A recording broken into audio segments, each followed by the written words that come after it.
What's up, YouTube? It's my fourth video of the channel, and I'm continuing on with the topics that I find interesting for my channel. The topic today is why your life changes once you save 10K. The first point I want to get into is once you hit that 10K goal, you're basically no longer living check to check. So you're not penny pinching, check to check, waiting for your next check because you basically have nothing or very little of your previous check. Once you hit that 10K, pretty much that stress that you go through when you're waiting on each check is gone. I mean, you have a very, very nice safety net for yourself and emergencies and things of that nature. And also,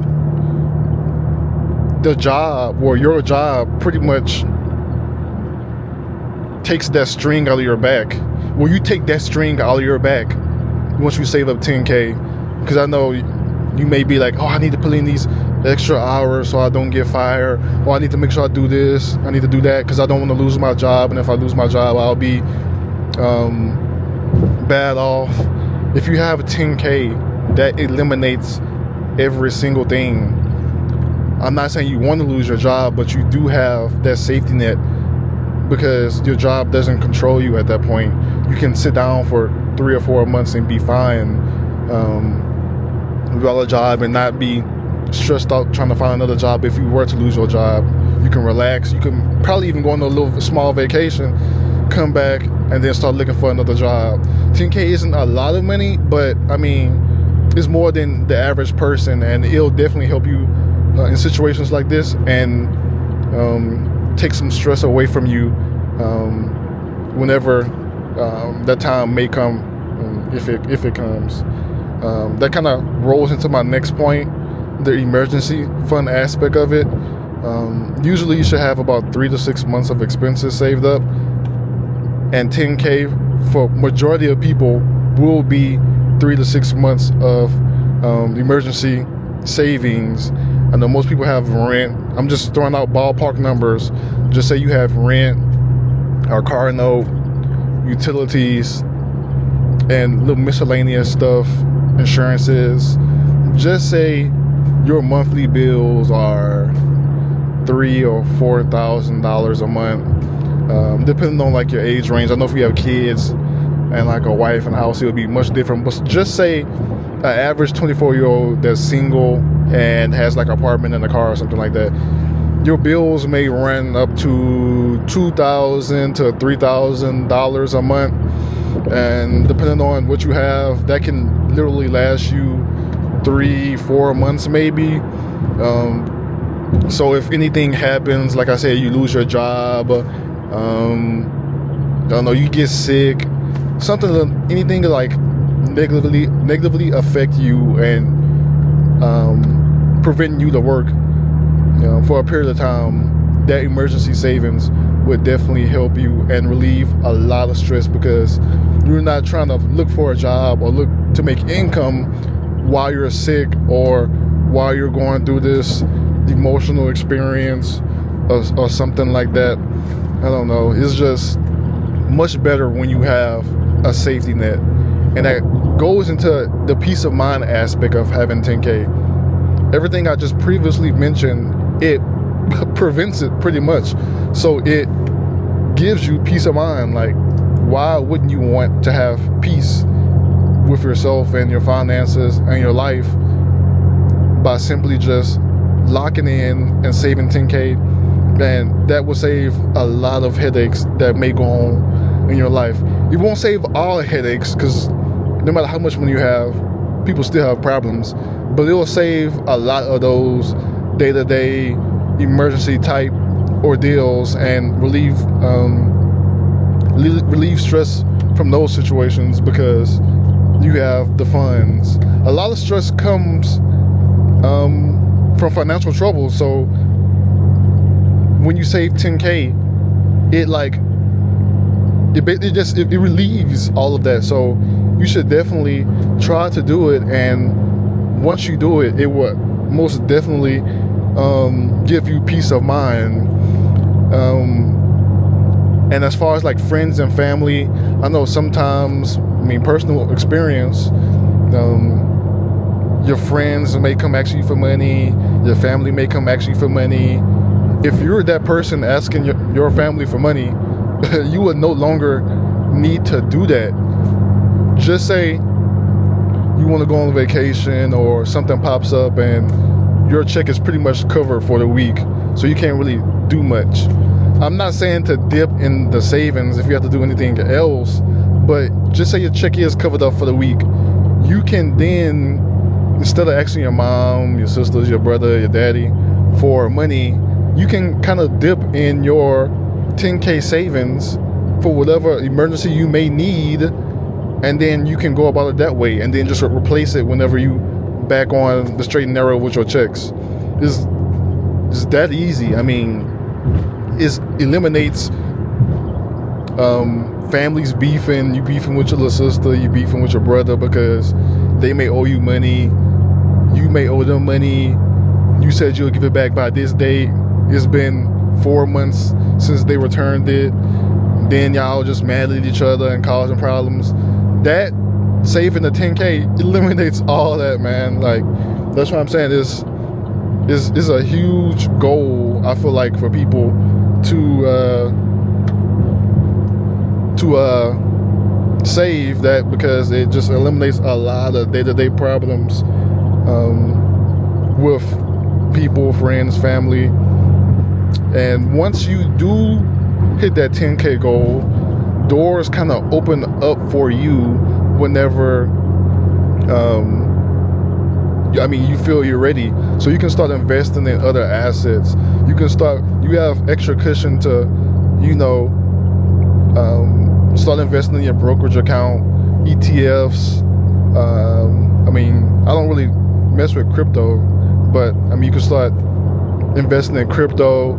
You can start putting your money in bonds, stocks, ETFs, even though it's like the same thing. You just have a lot more money to invest your money in other things rather than getting a check, paying a bill, and not saving, not investing, not doing anything else with your money, which in the long term helps you make more money if you keep it in the market, and your money will be making money, and you'll just have a very large foundation for yourself in 10, 15, 20 years, and you'll be looking back and be like, man, I'm glad I started doing this early on and let my stocks, my ETFs, which is the same thing, whatever asset you're investing in, compound over time and grow. My next point would be, you have more of a risk tolerance. Not a risk tolerance. You can take more risk when you have 10K. If you want to start like a business, side hustle, like anything of that nature, because you're not penny pinching. I know for my part, I saved up a decent amount of money, and then I opened a Shopify store, e-commerce store. You just have more. You're in a better position to take a risk. I can take a risk, it'd be a complete loss, and I'll be fine, and my day-to-day isn't affected. I'll just have less savings or whatever, however I'm getting the capital for the business. You can't, it's possible, but I wouldn't put myself in a situation of starting a business, starting a side hustle, and then you're living to check. So when you're taking risk with the business, you're also taking risk with your personal life. You take a risk, you can't eat, you have nowhere to sleep now, your car payment is late, your bills running behind because you're taking risk while you don't have a safety net or a foundation.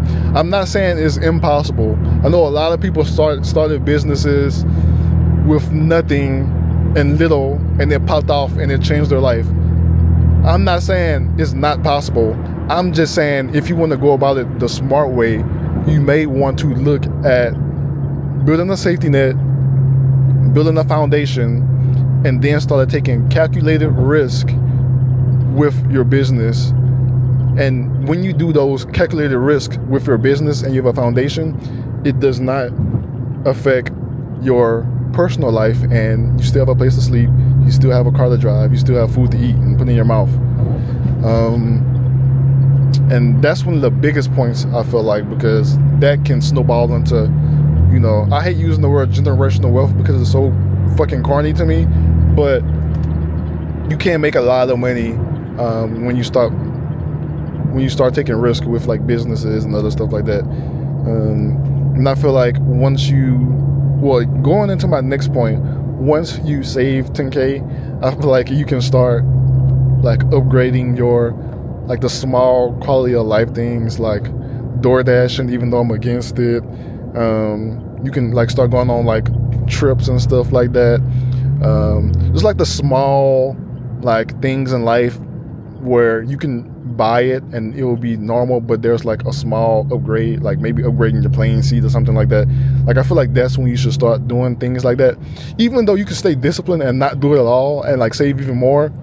But at that point, if you're fine and you're not dipping in it and you're not pressed by it, it's not burning your hands, like how you say the money burning your hands, you got to spend it. Like if it's not burning your hands, then you should definitely like enjoy some of the finer things in life, because I mean, I'm an avid saver, but you know, you never know when you may be going off this earth. So you should definitely try to enjoy like the little nicer things in life whenever you get to that point.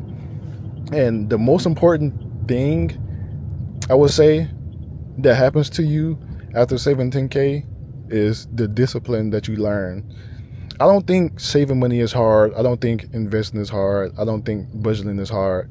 I think the hard part is, and I wouldn't even consider it hard, the discipline you need to do those things. Most people lack discipline. You can lack discipline in anything. Most people lack discipline in school. I mean, I wasn't the smartest person in school, but I feel like I was more disciplined than the average person, so I made good grades.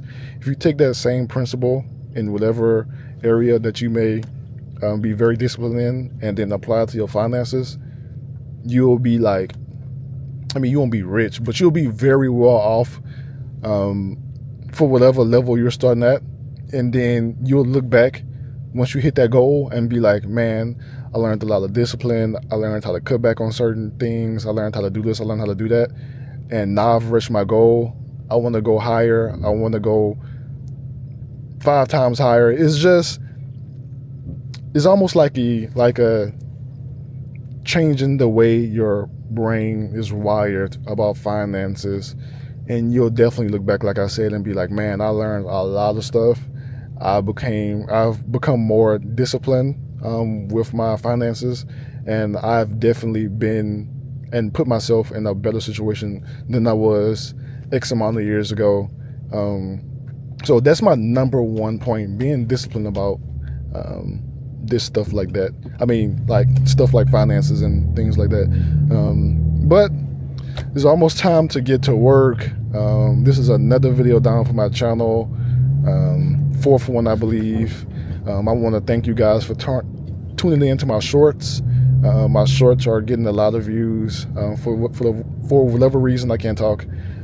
So I appreciate you guys for checking that out. I plan on posting a video tomorrow. If you guys could comment on the actual video on what you guys want to hear, I'll be more than welcome to talk about it if I'm knowledgeable in it. And I'll see you guys tomorrow.